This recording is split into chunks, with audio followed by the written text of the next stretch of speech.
Durante siglos nos han dicho que la Atlántida fue solo un mito, un relato bonito, pero imposible. Y sin embargo, ¿por qué tantas culturas, separadas por océanos y milenios, hablan de un mundo anterior al nuestro?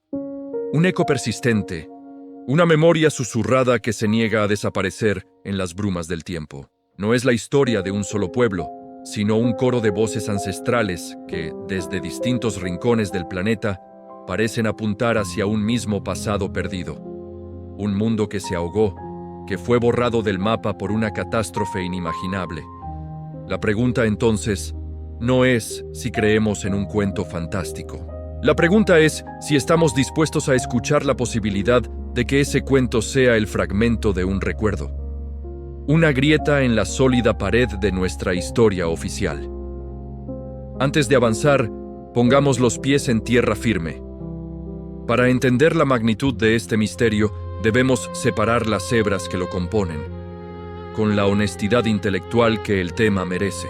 La Atlántida, como concepto documentado, aparece por primera vez en los textos del filósofo griego Platón, en sus diálogos Timeo y Critias.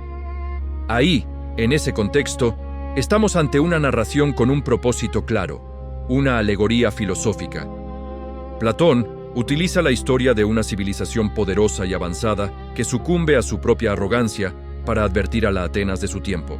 Es un ejercicio de pensamiento, una lección moral sobre la hibris, la desmesura que conduce a la ruina. Para la academia tradicional, la historia de la Atlántida comienza y termina aquí, como un brillante recurso literario y filosófico. Siglos después, en un giro completamente inesperado, surge otra fuente muy distinta, una que desafía todas las convenciones. Su nombre es Edgar Cayce. Él no era un historiador, no era un arqueólogo, no era un erudito formado en las aulas universitarias. Era un hombre conocido como el profeta durmiente, un lector psíquico que, en estado de trance, ofrecía diagnósticos médicos y lecturas sobre el pasado y el futuro. Entre las décadas de 1920 y 1940, Cayce realizó cientos de lecturas documentadas en las que describía con asombroso detalle una civilización antediluviana, tecnológicamente avanzada, que llamó Atlántida. Su versión no era una alegoría. Hablaba de cristales de poder, de ingeniería genética, de vehículos aéreos y, finalmente, de un colapso provocado por el mal uso de su propia tecnología.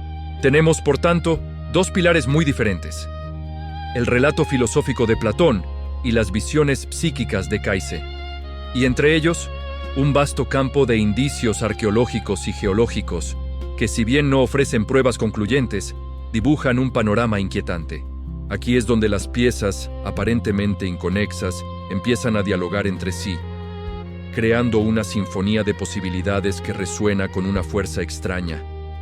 Cayce, en sus trances, habla de una civilización que dominaba formas de energía desconocidas para nosotros. Describe grandes cristales, los cristales de Tuaoi, capaces de captar, almacenar y distribuir energía procedente del Sol y las estrellas.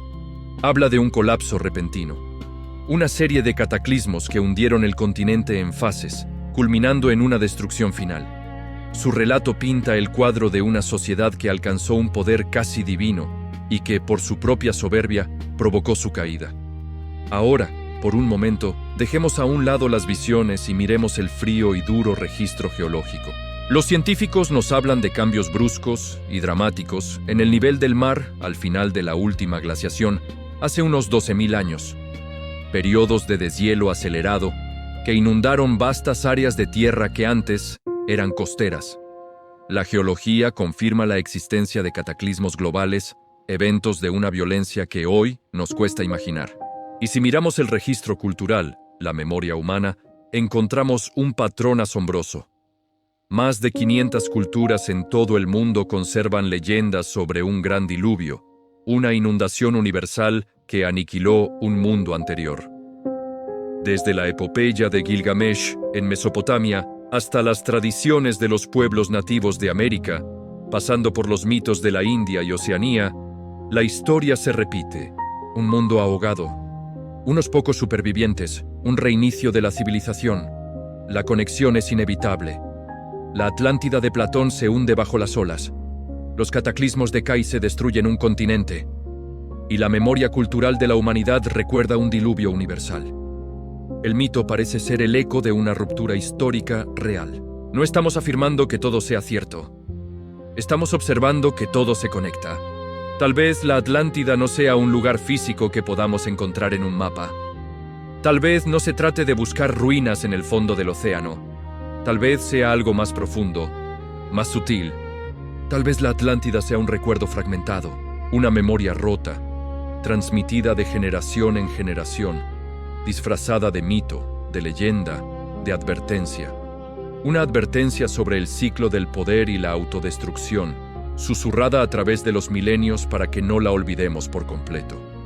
Una luz tenue que nos llega desde el abismo de la prehistoria. Si una civilización tecnológicamente avanzada existió antes que la nuestra, y cayó por su propio desequilibrio, por su arrogancia, por jugar a ser dioses sin la sabiduría necesaria, entonces la pregunta verdaderamente importante no es si la Atlántida fue real. La pregunta es, ¿estamos repitiendo su historia sin recordarla? ¿Estamos caminando, con los ojos abiertos, hacia el mismo precipicio, impulsados por una tecnología que avanza mucho más rápido que nuestra conciencia? Esa es la grieta que se abre ante nosotros. Este relato nace de investigación humana, de lecturas históricas, de la conexión de puntos dispares y del apoyo de herramientas modernas. Puede contener errores, interpretaciones fallidas o saltos de fe. Pensar juntos, cuestionar y explorar es parte esencial del camino.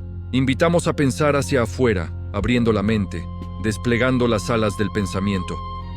Este episodio no busca respuestas, busca activar el vuelo.